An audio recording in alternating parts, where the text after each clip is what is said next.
Well, we're going to continue now with Lesson 8, which is a continuation of Lesson 4, and deals with uh, theoretical things, of course, and repertoire, and certainly improvisation. The last time we talked about this, I mentioned an approach to learning tunes and becoming prepared to improvise on them. And it all starts with the melody, to learn the melody to the song that you're going to play really well. Some people seem to feel that learning the melody isn't nearly as important as what they're going to be improvising, but a very prepared way of playing a melody is a very satisfying and musical thing.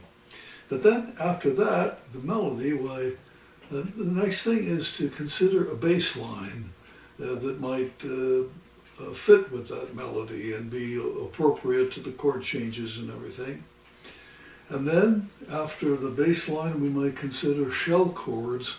And by shell chords, we're essentially referring to the thirds and sevenths of a chord. And then perhaps later on you might go to seventh chords themselves so that you're adding other notes of the chord, a little bit more embellished sort of harmony. And then obviously you need to analyze what's going on with chord scale relationships and consider the appropriate scales. One thing, again, as I mentioned the last time, if we learn the arpeggios, those notes don't change, they're always the same, so it's a good place to start. You might consider arpeggios to play as tools of improvisation, but certainly scales are a normal part of it, and then intervals either based upon the scale or upon the arpeggios of chords.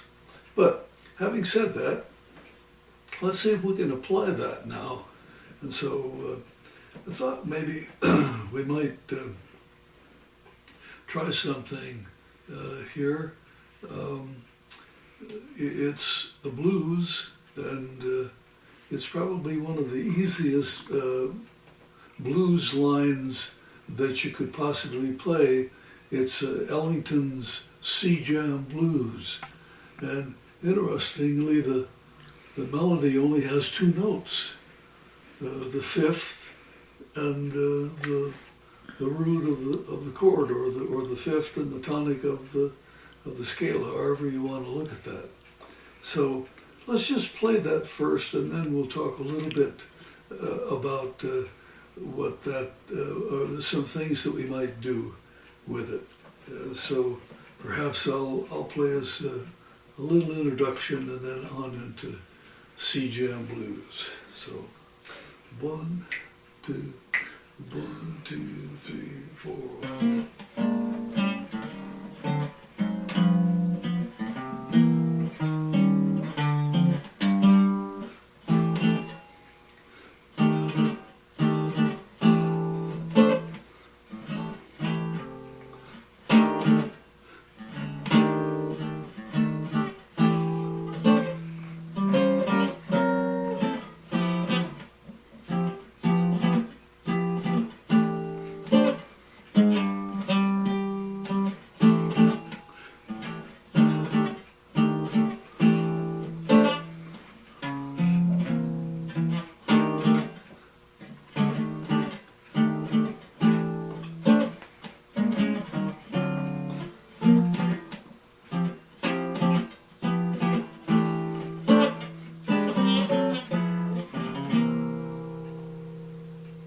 So, C Jam Blues, two notes that make up the melody, the G and the C.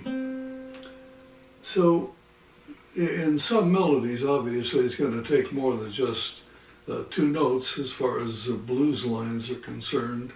I mean, if you're playing Charlie Parker's Now's the Time,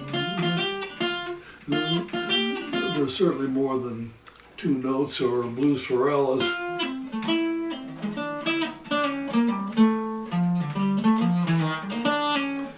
But we're not playing those lines, we're just playing, as I just played, C-jam blues after a fashion.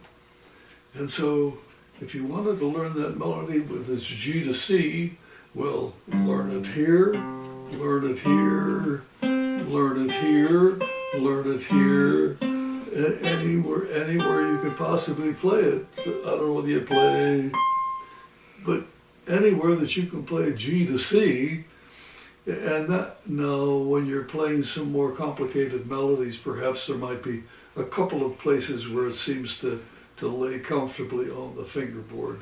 The C-jam here with just those two notes, well, that's another matter. But now, what I'd like to do is to play, remember the next step I said was to come up with the bass line. And so, hopefully most of us are familiar with the basic sound of the blues, but I'm going to play a bass line that might fit with what we just played with C-jam blues. So it might sound like this too. 1, 2, 3, 4.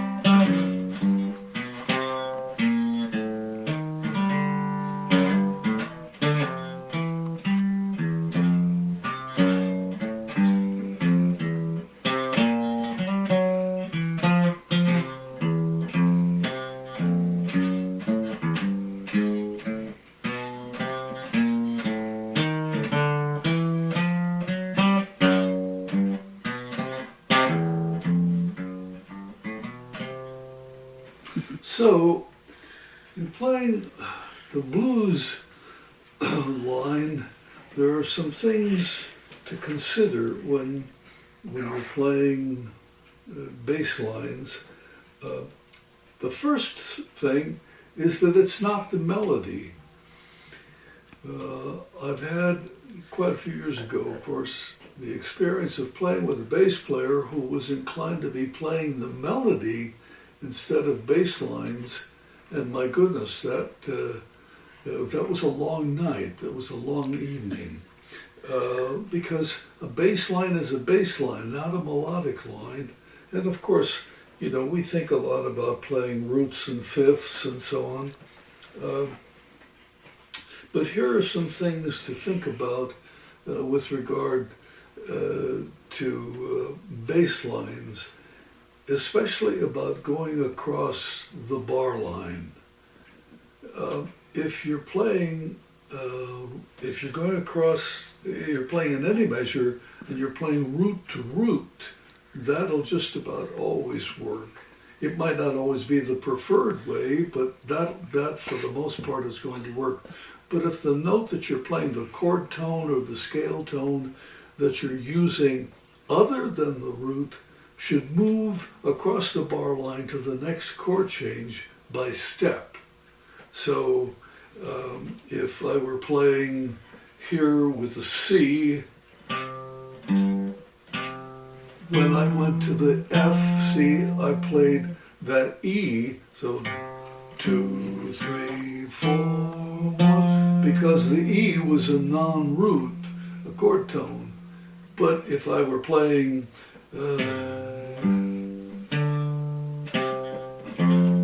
see, if I went from the C to the F, that's fine. So good bass lines will always tell you where you are in the chord progression, especially as you're going across the bar line. And especially, I might add, with diminished chords, when there's a diminished chord, make sure that you leave the diminished chord by step. That really helps to do that. Sometimes some people frown on the idea of a bass line having repeated notes. They say, well, that's old-fashioned way of playing. But repeated notes are always available to you in the right place at the right time. If you were doing nothing but that, well, that wouldn't be so very musical as far as bass lines go. Another thing is that you might want to have a shape to a bass line. If the chord progression went E minor 7 flat 5, A 7th, and D minor 7 flat 5 to back.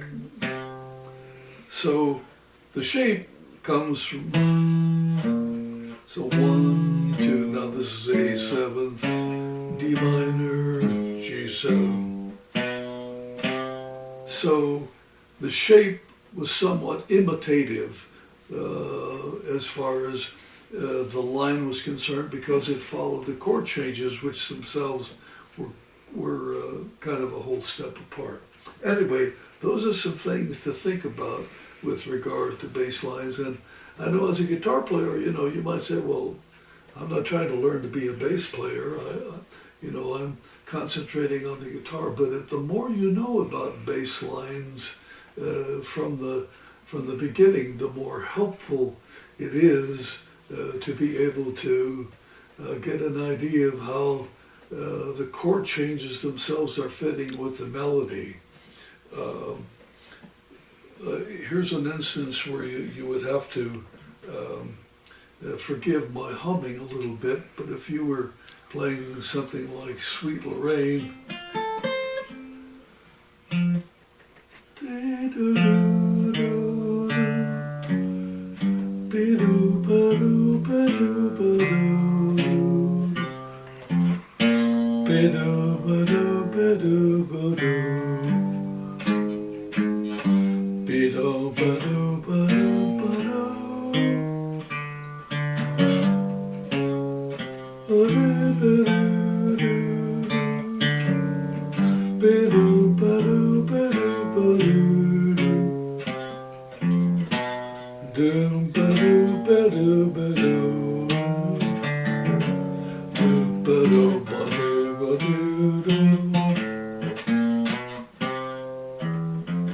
So hopefully, with what I was just playing, you can kind of get a little bit of a feeling of how the melody and the bass line fit together.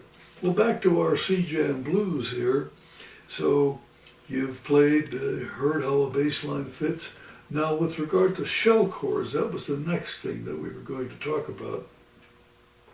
In our lessons that have to deal with harmony, I'll go into a lot more detail perhaps about shell chords, but essentially what I would have been playing, say, for C-Jam blues might have been just the thirds and the sevenths of the chords, but perhaps adding a root. So.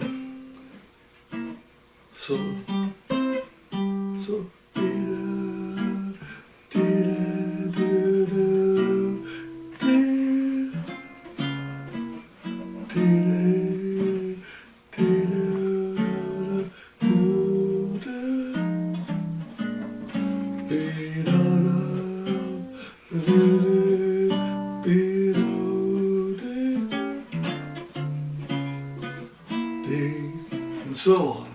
So you've heard the melody by itself, you've played it, and incidentally, hopefully when you played the melody, you'd sing with it. Pardon my voice, but I sometimes can't demonstrate a point unless you hear how something fits with the melody, so you'll have to put up with my voice. So shell chords, from there we might perhaps go to a little bit more embellishment with regard to chords. It might be something like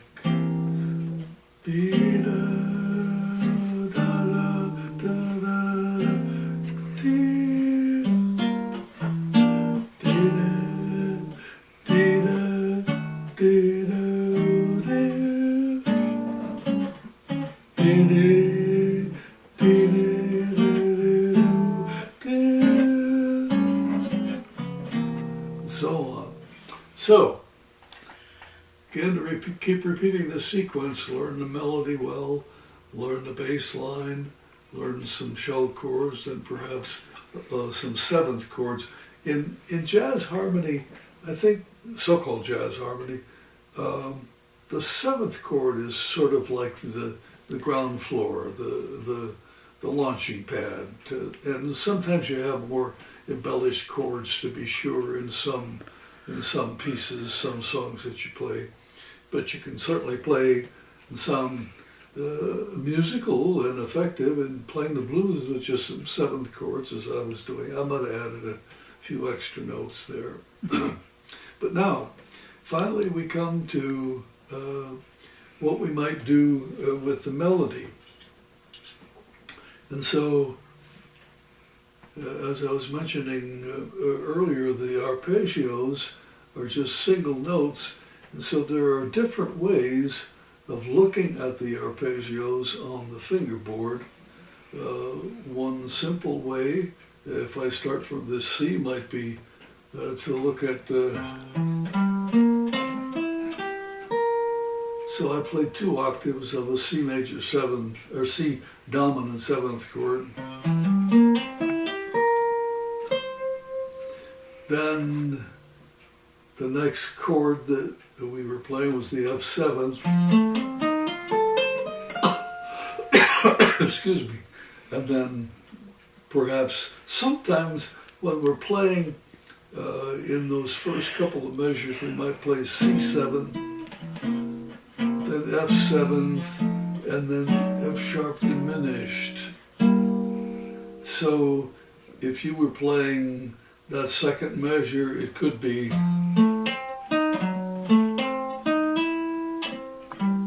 so. See, I played that the C7, F7, C. Then sometimes we might, in the fourth measure of that first phrase of the blues, maybe play G minor 7th. So I was playing G minor 7th, the root position, and then a second inversion of a C7, then on to the F7th. So now when we're into the second phrase, you'd have that F7th again. You know, and I'm running 2 octaves here, but it would depend upon the harmonic rhythm as to whether you would be playing 1 octave or 2 octaves. So, and so on. So now the F sharp diminished. So you can hear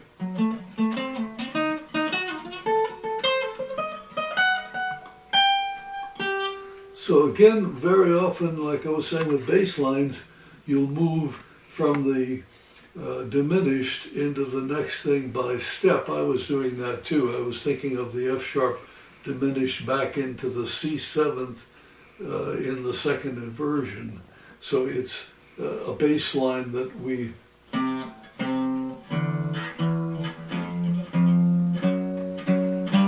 heard that many times. Do a little better this time.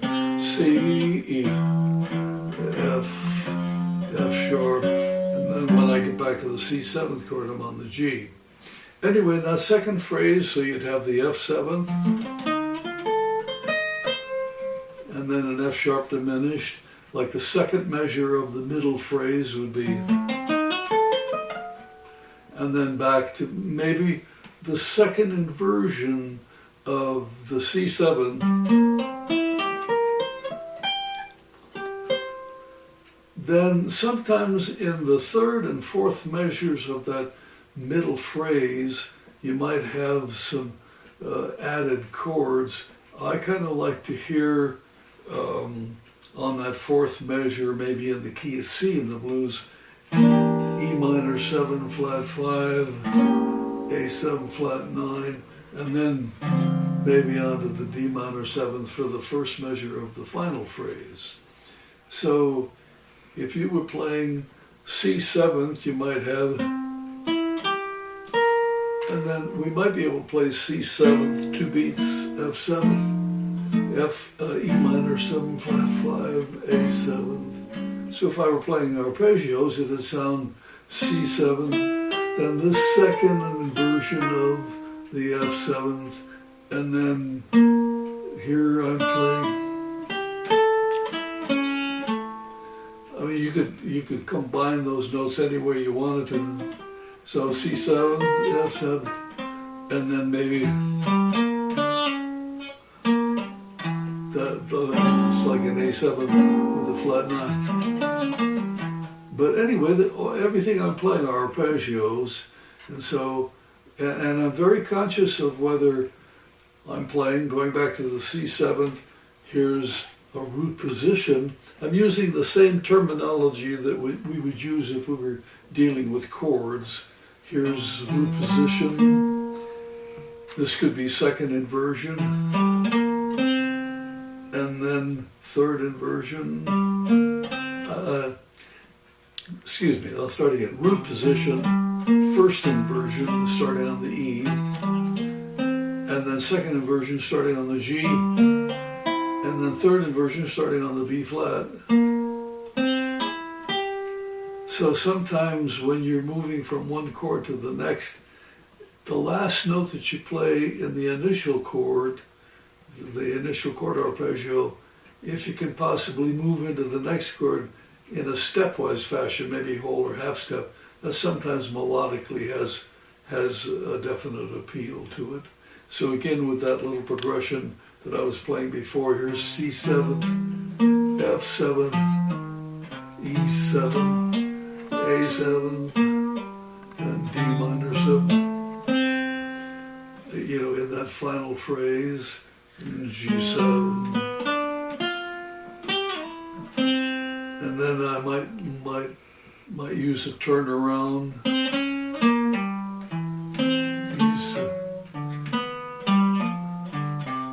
So I played C as a little turnaround to go back to the, you know, this would be the 12th measure of that final phrase of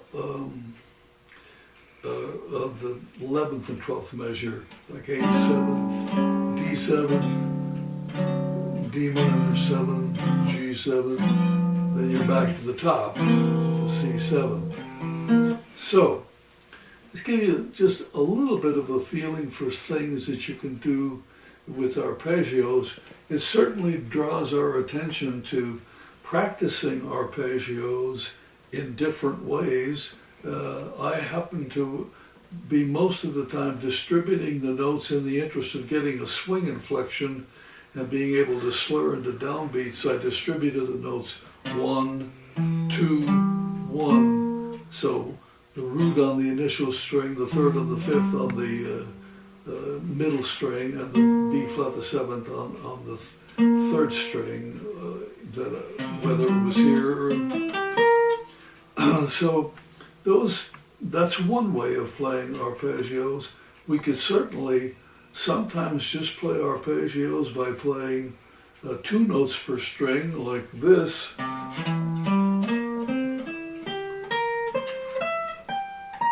Now those last couple of notes I had to move on the same string, but if I played here,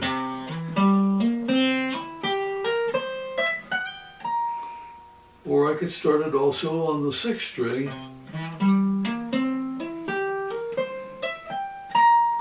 So I've played 3 octaves of the C7th chord just by distributing the notes 2 notes per string, 2 on the 6th, 2 on the 5th, 2 on the, and so on.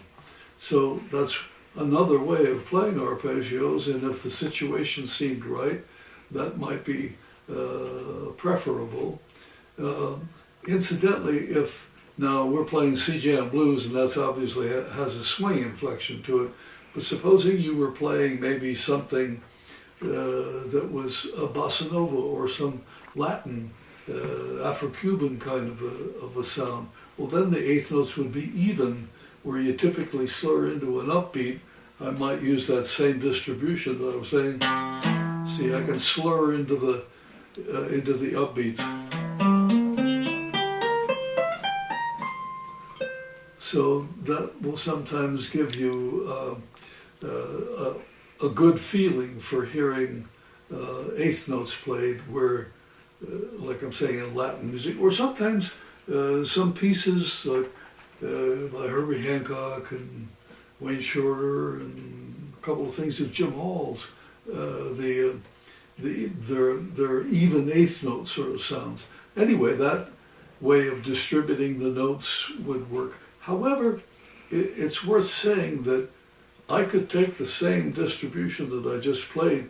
If I come in on the upbeat, kind of create that forward motion sort of a feeling, I could still play those notes, 2 notes per string with a swing inflection, if I just counted like this, 2, 3, 4.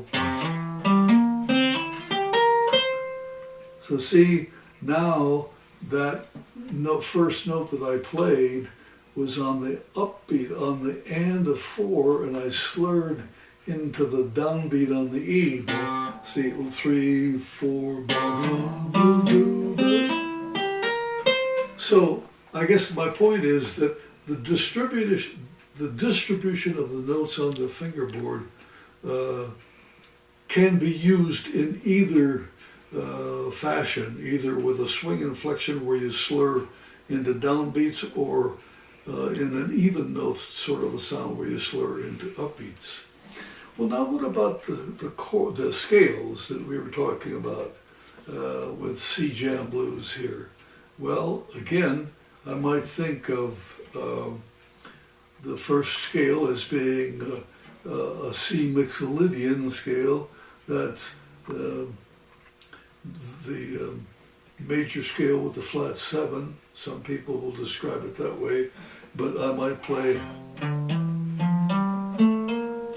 So that'd be the first scale I play, and then I might play the second scale on the F7th in the second measure with an F Lydian dominant. That is where the first tetrachord is a Lydian tetrachord.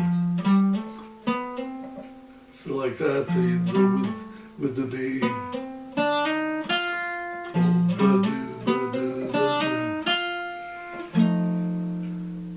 Then back to the C7th. Now sometimes if in that fourth measure of the first phrase you want to play like a 2-5 into the 4 chord, I might play the G Dorian. Well, now if I played it where the harmonic rhythm were only 2 beats, I wouldn't be able to play the whole scale, at least in eighth notes. But when you're preparing yourself to improvise, the first things I think that are important are to play all of the scales with all of the chords, whether the harmonic rhythm would allow you to play the whole scale or not. By that I mean, if in the example that I was just giving, if on the fourth measure it's 2 beats of G minor 7th and 2 beats of C 7th, I could only play perhaps the G Dorian for those 2 beats. But when you're preparing yourself, regardless of the number of beats per chord, play the entire scale, ascending and descending, so that you get a feel for how that scale sounds with that chord. Then of course when you start playing with the beat, when you create a pulse for yourself, well then we have to make some adjustments as to what might be played. That is, if we're playing a string of eighth notes. And incidentally, eighth notes, it seems, not only in swing settings, but in others, seems to be the good jumping off point as far as a rhythmic note, the note value is concerned. And so everything I was just saying about how many notes of the scale you could play depends upon the number of beats per chord. That's because you're just assuming that you're going to be playing the jumping off point rhythmic value is an eighth note. So I played that G Dorian, and then again that C Mixolydian, and then like we were doing before, a C Lydian dominant, and a Lydian dominant is a Mixolydian with a sharp 4, that D.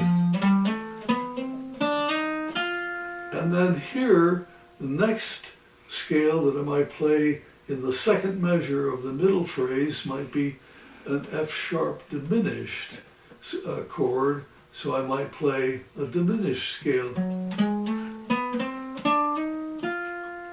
So, and diminished scales are symmetric. It's a symmetrical scale that consists of alternating whole and half steps. That's another thing that we can talk about, break down when we come to the lessons that deal with strictly melody. But here I'm playing a measure of the Lydian dominant, a measure, see, of the F sharp diminished scale there, and then now I'm back to the C Mixolydian, but if I'm playing just two beats, like in the second and fourth measures, the third and fourth measures of that middle phrase, if I'm playing C seventh, F seventh, E minor 7 flat 5, A seventh, well, each chord is only 2 beats, and so it'd be pretty hard unless you want to play 16th notes with the scale. So sometimes, and I mentioned this in lesson 4, that you can play little 1, 2, 3, 5 patterns. Like here's the C, F, E.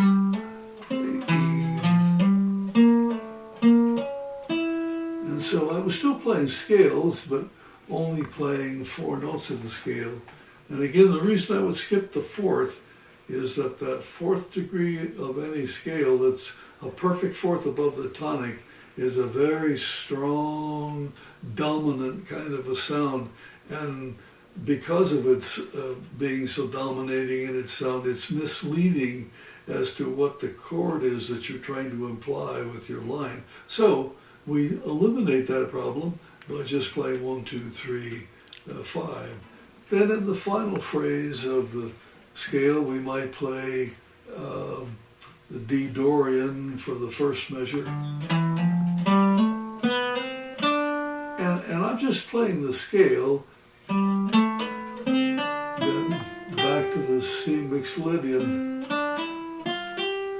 But here again, there'd be a turnaround of some kind, maybe C7 to A seventh, D minor, G seventh, back to.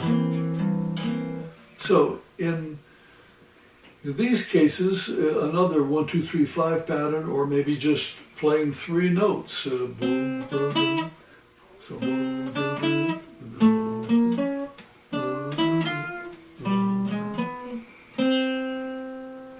So with all of that, now supposing, since we played the C jam and we've practiced all of those things and we want to try to apply it, sometimes you can use the melody. It's always a reliable reference. You might be able to add a few notes of the chord to the melody. So if I start now again with the first time through here, I'll just use some arpeggio, some chord tones to add to the melody. So 2, 1, 2, 3, 4.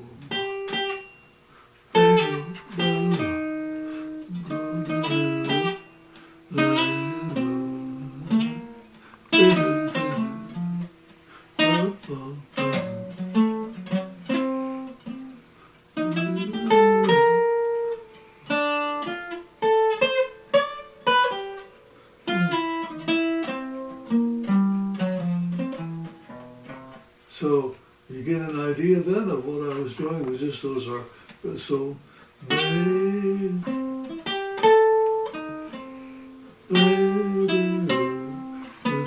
Okay, I added a chromatic passing tone there with the B natural to the B flat, but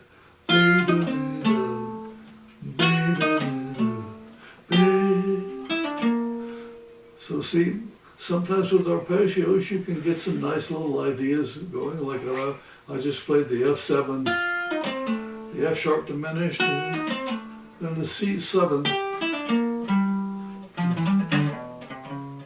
and so on. So gives you an idea, like in the final phrase I might play, I might, even since I've got the time to do it, I might play.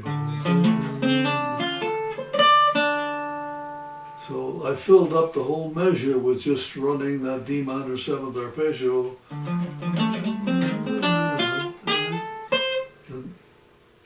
would be one way.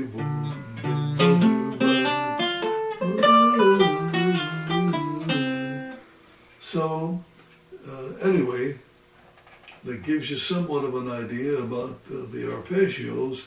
Then with the scales, you don't always have to play all of the notes of the scale. I might just play the first two notes of the scale, and if I play it with a little feeling, that might work fine. So it could sound like 2, 3, 4.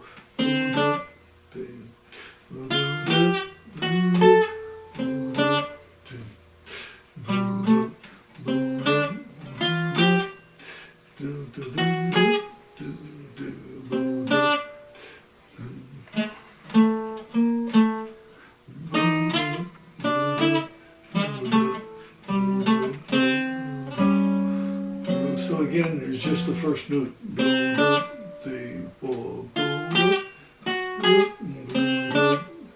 G minor, C7, F7, then F sharp, then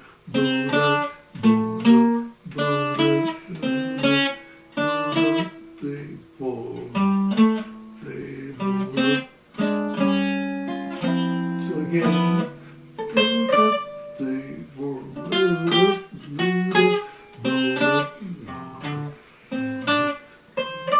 F7,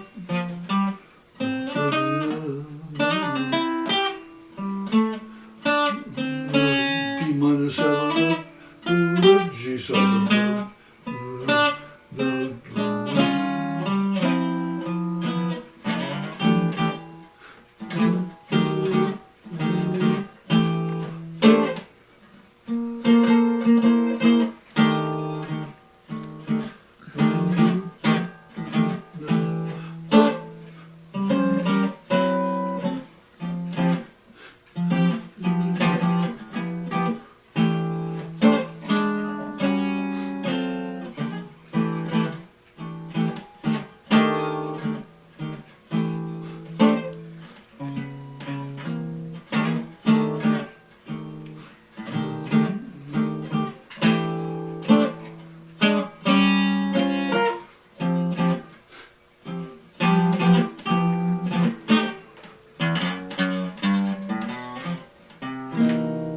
So, a little C Jam blues and a little improvisation.